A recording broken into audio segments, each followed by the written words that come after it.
सुजित कुमार खड़ीरत्न द्वारा एक अनन्य प्रयास। देवगढ़ जिला स्थित पुरागढ़ ठारे छोट छोट शिशुंको पाई साजिछंती सहारा। कथारे अछि विद्या अटई महाधन बालकीकर उपार्जन। एहाकु सत्यतारे प्रतिपादन करी शिक्षादान को जीवनर व्रत भावरे ग्रहण करी निजे सलिता परि जळिजुळी सहस्र दीपावली को जळाइछंती सुजित कुमार खड़ीरत्न। विद्या को ज्ञान और शक्ति कहा जाए, यह अमूल्य। मनीष मानक प्रति सृष्टि रे यह होछि एक श्रेष्ठ वरदान। पाठ पढ़िले आमे अनेक जानि नथिबा कथा भी जानि पारु, शिखि नथिबा कथा मध्य शिखि थाउ। जेते अधिक पढ़ू हमर सेते बेसी जानिबा को उत्साह बढ़ी थाए एवं कर्म वृत्ति पाइबा क्षम करबा संगे संगे मनीष समाज को बंचिबार मान सिखाए। मागणा शिक्षा दान देवा सह छात्र छात्री मानक संस्कार जगन्नाथ दास को उड़िया भागवत शिक्षा और महापुरुष मानक जीवनी को नहीं सुजित मागणा शिक्षादान करती एवं तांको शिक्षा स्थान रे महापुरुष मानक जन्मदिन और तिरोधान दिवस पालित करा जाए। आज मध्य जनवरी 23 ओडिशार दुई सुपुत्रंक जयंती पालन करा जायछि। सुभाष चंद्र बोस और वीर सुरेंद्र साईंको जीवनी उपरे मुख्य वक्ता अन्न पंडा सुंदर भावरे छात्र छात्री को बुझाइथिले। ओडिशार श्रेष्ठ महात्मा जी के वीर सुरेंद्र साय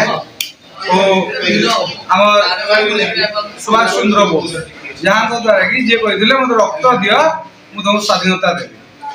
यहीपरि बलवान होते बुद्धि जे शक्तिर पारंगम थिले जे आम सिविल सर्विस कहूवा पाठे भारत रे चतुर्थ नंबर रे होइतवा सुभाष चंद्र बोस और वीर सुरेंद्र साय जे कि पश्चिम ओडिशार गर्व गौरव तांकर जन्मतिथि बा जन्म दिवस रे आज आम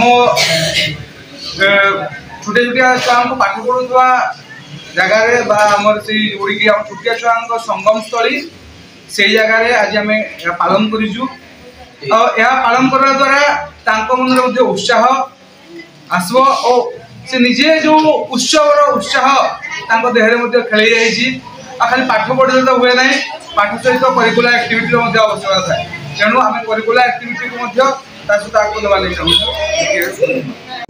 मुख्य अतिथि भाव जोग देथिले Nilu Brahma, ward number 8 ward member Madhubhai और ग्रामर समस्त ग्रामवासी उपस्थित थिले और समस्ते सुजित को कार्य को प्रशंसा करिसेंती।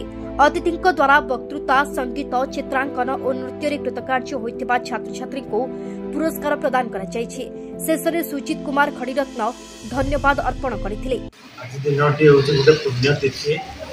आज दिन रे पश्चिम ओडिशा तथा कौशल अंचल रे इंग्रेज कर विरोध रे लंबा समय धरी जे आंदोलन रे शामिल थिले जीवन को उत्सर्गीकृत कर देथिले। से संबलपुर रो खिंडा अंचल रे जन्मग्रहण करथिले। आज दिन रे तो आज तांकर पुण्यतिथि अवसर रे तांको संगे भारत रो स्वाधीनता पछरे जार गुरुत्वपूर्ण भूमिका थिला सुभाष चंद्र बोस आज दिन रे भी मध्य कटक ठारे जन्मग्रहण करथिले 1897 मसीहा जनवरी 23 तारीख दिन। तो से जो कथा कहिथिले मते रक्त दियो मु तुमको स्वाधीनता देवी, आज से तांकर जो बाणी थिला ताको आज समस्त मने पकेबार अछि। से अवसर रे हमर देवगढ़ पौरांचल 8 नंबर वार्ड रे जे कि सान भाई खड़ीरत्न भाई दीर्घ दिन है हमर छात्र छात्री मान को यही तांकर जो ट्यूटोरियल जो अच्छी ट्यूशन रे से फ्री ऑफ कॉस्ट रे से शिक्षादान करते आओ तांकर संस्था आगो को आहुरी आगे जाओ एवं आज पुण्यतिथि अवसर रे समस्त धन्यवाद। आज देखा गले आम भारत वर्ष रे दुई जन महान पुरुष जो पुरुषंकर दिग्दर्शक आज छोट छुआ ठू जड़ी आबाल बुद्धवंता समस्ते दिग्दर्श मादर्श मार्थ को अनुप्राणित होती। आपण जन आम सुभाष चंद्र बोस जहाँकर आपण शक्ति सामर्थ्य आपण कथा कहवा शैली तांकर विजयर आशा ये सबू को आपण खाली जे आम भारत वर्ष ने समग्र देश रे आज डंका बाजुची सुभाष सार सुभाष बोस को सुभाष सार आकार बाजी खाली आम भारत वर्ष नहीं आप जो जी सुभाष बोस आप ढंका बसी। द्वितीय आम वीर सुरेंद्र साय पश्चिम ओडिशार जड़े एभा जड़े पुरुष जे आपणकर से इंग्रेजकर पूरा आप जिना आराम कर देते आर वीरत्व गाथा आमे तो आमर तो सर आम गोटे छारपक वीरत्व गाथा आम कहीपर तभी वीरत्व गाथा एत गाथा जे आप कहले भी सरबनी।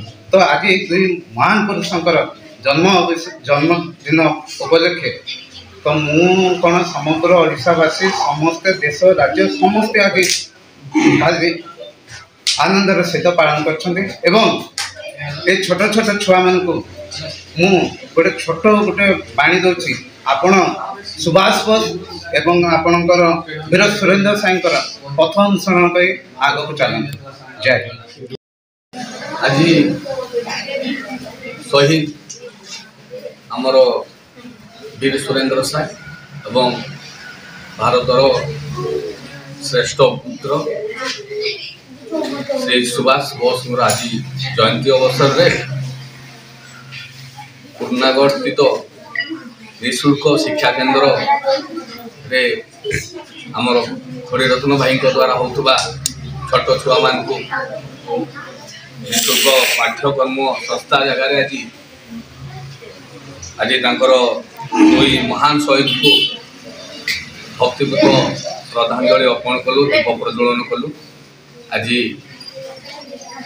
छोट छुआ मान को कहबार अच्छी जे आज निज नौकरी जमती सुभाष बोस एवं वीर सुरेंद्र साय देश मातृका निज माटी निजर जीवन उत्सर्ग करते से भाई आम समस्ते आग को निज माटी निज भारत वर्ष निज आम ओडिशा आम दरकार समय आम आमर धन मन जमीक आम प्राण उत्सर्ग कर आम भूमि को शत्रु कबल बचाइबा सब आम माटी काम करवा। आज समस्त छुआ मान गहन आज आम दुई महापुरुष को श्रद्धांजलि और श्रद्धा सुमन अर्पण कर। देवगड़ू तपस्विनी पात्रों रिपोर्ट ओडिसी खबर।